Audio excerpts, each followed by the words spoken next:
அகிலத்தின் அன்பான சொந்தங்களுக்கு இனிய வணக்கம். இன்றைய உலகின் முக்கிய செய்திகளோடு இணைந்திருக்கின்றீர்கள். பாகிஸ்தான் முன்னாள் பிரதமர் இம்ரான்கான் ஜாமீனில் விடுதலை. சிபர் வழக்கில் இம்ரான்கான் கடந்த ஆண்டு ஆகஸ்ட் மாதம் கைது செய்யப்பட்டு சிறையில் அடைக்கப்பட்டார். பாகிஸ்தான் முன்னாள் பிரதமர் இம்ரான்கான் பாகிஸ்தான் தௌரிக் இன்சாப் கட்சியின் தலைவராக பொறுப்பு வகித்து வருகின்றார். தன்னுடைய பிரதமர் பதவிக்காலத்தில் தனக்கு கிடைத்த பரிசுப் பொருட்களை கருவூலத்தில் சேர்க்காமல் இம்ரான்கான் மற்றும் அவரது மனைவி புஷ்டா பிபி ஆகிய இருவரும் விற்பனை செய்து சொத்து சேர்த்ததாக குற்றச்சாட்டு எழுந்தது. அதன்பின் கடந்த 2022ஆம் ஆண்டு நம்பிக்கையில்லா வாக்கெடுப்பில் தோல்வியடைந்த இம்ரான்கான் தனது பிரதமர் பதவியை இழந்தார். இதனடுத்து அல்காதர் அறக்கட்டளை முறைகேடு மற்றும் பாகிஸ்தான் தூதரகம் அனுப்பிய ரகசிய தகவல்களை கசியவிட்ட சிபர் வழக்கென பல்வேறு வழக்குகள் இஸ்லாமாபாத் நீதிமன்றத்தில் இம்ரான்கானுக்கு எதிராக தொடரப்பட்டது. பாகிஸ்தான் தூதரகம் அனுப்பிய ரகசிய தகவல்களை கசியவிட்டதாக கூறி தொடரப்பட்ட சிபர் வழக்கில் இம்ரான்கான் கடந்த ஆண்டு ஆகஸ்ட் மாதம் கைது செய்யப்பட்டு சிறையில் அடைக்கப்பட்டார். இந்த நிலையில் சிபர் வழக்கை விசாரித்து வந்த பாகிஸ்தான் நீதிமன்றம் கடந்த ஜனவரி 30ஆம் தேதி இம்ரான்கானுக்கு 10 ஆண்டுகள் சிறை தண்டனை விதித்து தீர்ப்பளித்தது. அதேவேளையில் இஸ்லாமிய நடைமுறைக்கு எதிராக திருமணம் செய்ததாக தொடரப்பட்ட வழக்கில் இம்ரான்கான் மற்றும் அவரது மனைவி புஷ்டா பிபிக்கு தலா 7 ஆண்டுகள் சிறை தண்டனை விதித்து பாகிஸ்தான் நீதிமன்றம் அதிரடி உத்தரவை வழங்கியது. பரிசுப் பொருட்களை கருவூலத்தில் சேர்க்காமல் விற்று சொத்து சேர்த்த வழக்கில் இம்ரான்கானுக்கும் அவரது மனைவிக்கும் வழங்கப்பட்ட 14 ஆண்டு சிறை தண்டனையை இஸ்லாமாபாத் உயர்நீதிமன்றம் நிறுத்தி வைத்து உத்தரவிட்டது. இந்த நிலையில் அரசு பரிசுப் பொருட்களை விற்று சொத்து சேர்த்த வழக்கில் தனக்கு ஜாமீன் வழங்க கோரி இஸ்லாமாபாத் நீதிமன்றத்தில் இம்ரான்கான் மேன்முறையீடு செய்திருந்தார். அந்த மனுவை விசாரணை செய்த நீதிமன்றம் நேற்றைய தினம் முன்னாள் பிரதமர் இம்ரான்கானுக்கு ஜாமீன் வழங்கி உத்தரவிட்டுள்ளது. தற்போது ஜாமீன் வழங்கப்பட்டாலும் இம்ரான்கான் மீது பிற வழக்குகள் நிலுவையில் இருப்பதால் அவர் சிறையிலிருந்து விடுவிக்கப்படுவாரா என்பதற்கான விடை கேள்விக்குறியாகவே உள்ளது. முன்னதாக இதே வழக்கில் கைது செய்யப்பட்ட இம்ரான்கானின் மனைவி புஷ்டா பிபிக்கும் கடந்த 24ஆம் தேதி நீதிமன்றத்தில் ஜாமீன் வழங்கப்பட்டதும் குறிப்பிடத்தக்கது. இதனைத் தொடர்ந்து அவர் சிறையிலிருந்து உடனடியாக விடுவிக்கப்பட்ட நிலையில் இம்ரான்கானும் சிறையிலிருந்து விடுவிக்கப்படலாம் என்ற எதிர்பார்ப்பு பாகிஸ்தானில் எழுந்துள்ளது. உலகின் பெரும் பணக்காரர்களில் ஒருவரான அமெரிக்காவை சேர்ந்த எலான் மஸ்கின் ஸ்பேஸ் எக்ஸ் நிறுவனம் ஸ்டார்ஷிப் ராக்கெட்டை உருவாக்கியுள்ளது. உலகின் மிகப்பெரிய மற்றும் மிகவும் சக்தி வாய்ந்த ராக்கெட்டின் 6வது சோதனை நேற்றைய தினம் தெற்கு டெக்காஸில் உள்ள ஸ்பேஸ் எக்ஸின் ஸ்டார் பேஸ் தளத்தில் நடத்தப்பட்டது. ஸ்டார்ஷிப் ஏவப்பட்ட சிறிது நேரத்திலேயே அதன் 2 நிலைகளையும் வெற்றிகரமாக பிரித்தது. சூப்பர் கிவி பூஸ்டர் என்று அழைக்கப்படும் முதல் நிலை ஏவுதளத்திற்கு திரும்புவதற்கு பதிலாக மெக்சிகோ வளைகுடாவில் தரையிறங்கியது. ஸ்டார்ஷிப் 2 நிலை அதன் பயணத்தை தொடர்ந்தது. 1 மணி நேரத்திற்குள் உலகத்தை பாதியாக சுற்றி ஒரு துணை பாதையை அடைந்தது. ஏவப்பட்ட சுமார் 65 நிமிடங்களுக்கு பின்னர் விண்கலம் இந்திய பெருங்கடலில் தரையிறக்கப்பட்டது. இதில் ஸ்டார்ஷிப் விண்கலத்தில் வெப்பக்கவச் சோதனைகளை நடத்தியது.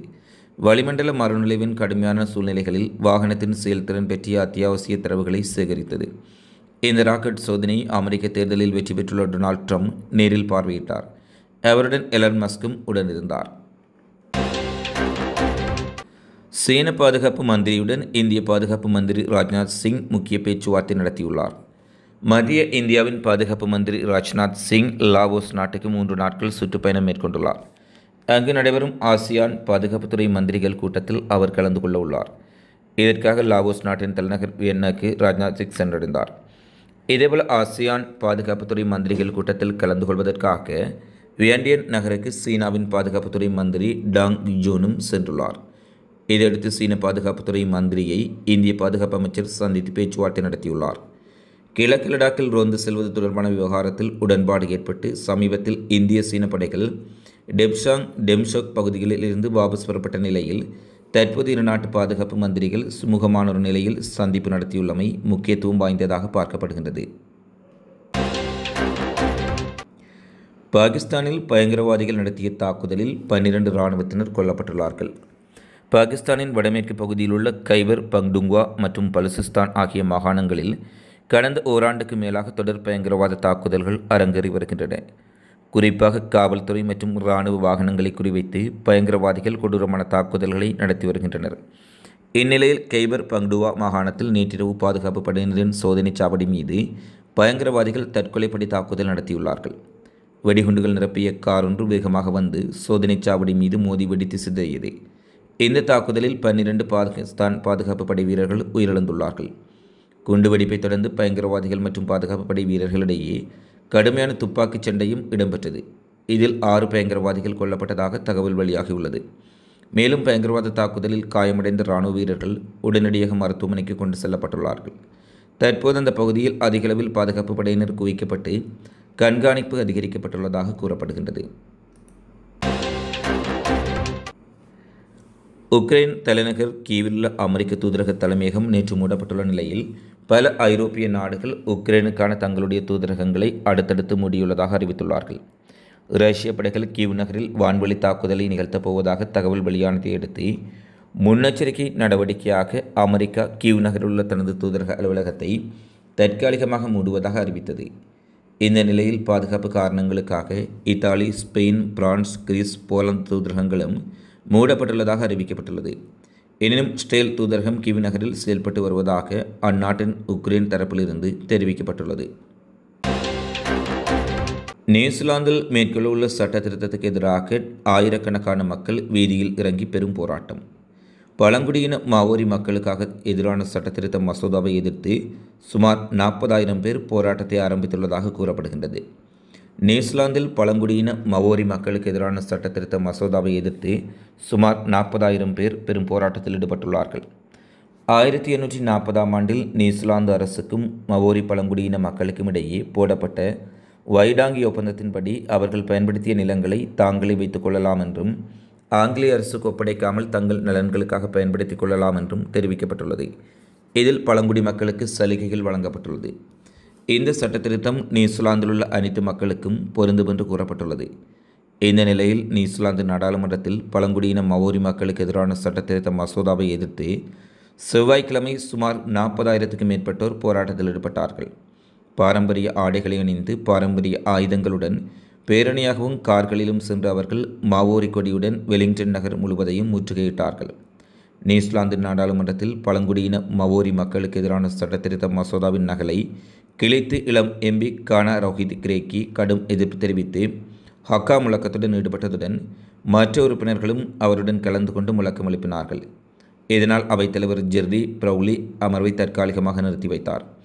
5.3 மில்லியன் மக்கள் தொகையில் 20% இருக்கும் மாவோரி இனத்தை மேம்படுத்துவதை நோக்கமாக கொண்டு பல தசாப்த கால கொள்கைகளை மாற்றியமைப்பதாக இந்த மசோதா இருப்பதாக குற்றம் சாட்டுகின்றனர். இந்த சர்ச்சைக்குரிய மசோதாவுக்கு குறைவான ஆதரவு இருப்பதால் இது ஒரு சட்டமாக மாறுவதற்கு வாய்ப்பில்லை என நியூசிலாந்தின் ஆய்வாளர்கள் தெரிவித்துள்ளார்கள். நவம்பர் 18ஆம் தேதி செங்கடலில் ஸ்டேல் கப்பல் மீது கவுதிகள் நடத்திய தாக்குதலில் ஸ்டேல் கப்பலுக்கு சேதங்கள் ஏற்படவில்லை என ஐடிஎஃப் தெரிவித்த சூழ்நிலையில் செங்கடலில் ஸ்டேல் கப்பல்களை துல்லியமாக ஏவுகணைகள் தாக்கி அந்த கப்பல் எரியூட்டப்படும் புகைப்படங்களை, வீடியோ பதிவுகளை கவுதிகள் வெளியிட்டுள்ளார்கள். கவுதி செய்தி தொடர்பாளர் ஜாக்கியா ஷாரி கூறுகையில், அனடோல் எஸ் கப்பலுக்கு எதிரான தாக்குதலில் கவுதி படைகள் பாலிஸ்டிக் மற்றும் கடற்படை ஏவுகணைகளை பயன்படுத்தியுள்ளார்கள். இந்த தாக்குதல் மிகவும் துல்லியமாகவும் நேரடியாகவும் அமைந்துள்ளது என்று அவர் குறிப்பிட்டுள்ளார். ஏமன் கடற்படை கவுதிகள் விடுத்த எச்சரிக்கைகளுக்கு கப்பல் பதிலளிக்க மறுத்ததை அடுத்தே இந்த நடவடிக்கை மேற்கொள்ளப்பட்டதாகவும் கவுதி படையின் செய்தி தொடர்பாளர் தெரிவித்தார். தொடர்ச்சியாக பாலஸ்தீனத்திலும் லெபனானிலும் நடக்கும் தாக்குதல்களை ஸ்டேல் நிறுத்தாதவரை கவுதி படைகளினுடைய தாக்குதல் செங்கடலில் ஸ்டேல் மற்றும் அமெரிக்க, பிரிட்டன் கப்பல்கள் மீது தொடர்ச்சியாக இடம்பெறும் என்றும் எச்சரிக்கை விடுத்துள்ளார். வடக்கு ஸ்டேலின் பல்வேறுபட்ட பகுதிகள் மீது தொடர்ச்சியாக ஹிஸ்புல்லா மிக கடுமையான தாக்குதல்களை நடத்தி வரும் சூழ்நிலையில் ஸ்டேலிய பாதுகாப்பு படைகளின் உட்கட்டமைப்புகளுக்கு எதிராக மிக கடுமையான ஏவுகணை மற்றும் ட்ரோன் தாக்குதல்களையும் இராணுவ மற்றும் உளவுத்துறை சொத்துக்கள் இரண்டையும் குறிவைத்து ஹிஸ்புல்லா மிக கடுமையான தாக்குதலை நடத்தியுள்ளது. இந்த தாக்குதலில் அயன்டோம்களினால் ஏவுகணைகள் இடைமறிக்கப்பட்டாலும் அதனை கடந்தும் பல இடங்களில் தாக்குதலில் சேதம் ஏற்பட்டிருப்பதாக ஐடிஎஃப் இராணுவத்தை மேற்கோள் காட்டி ஸ்டேலிய ஊடகங்கள் தெரிவித்துள்ளன. இந்த நிலையில் ஹிஸ்புல்லா ஏவிய மிக கடுமையான சரமாரியான தாக்குதலால் கைஃபாவில் அமைந்திருக்கும் ஸ்டேலின் பீரங்கிப்படை தலைமையகம் சேதமடைந்துள்ளதாக தற்போது செய்திகள் வெளியாகியுள்ளது. தொடர்ச்சியாக பெய்ரூட்டில் ஸ்டேல் விமான தாக்குதல்களை நடத்தி வரும் சூழ்நிலையில் வடக்கு ஸ்டேலை குறிவைத்து ஹிஸ்புல்லாக்களும் ஏவுகணை ட்ரோன் தாக்குதல்களை தீவிரப்படுத்தியுள்ளமை லெபனான் ஸ்டேல் இடையிலான பதற்றத்தை அதிகரித்துள்ளது. இத்துடன் உலகின் இன்றைய முக்கிய செய்திகள் நிறைவடைகின்றன. தொடர்ந்தும் உலக செய்திகள் அனைத்தையும் உடனுக்குடன் அறிந்து கொள்ள அகிலத்தோடு இணைந்திருங்கள். இந்த காணொலி பதிவு தொடர்பிலான உங்களது மதிப்பான கருத்துக்களை தவறாமல் கமெண்ட்ஸில் பதிவிடுங்கள் என கேட்டுக்கொண்டு மீண்டும் ஒரு காணொளியில் சந்திப்போம். நன்றி, வணக்கம்.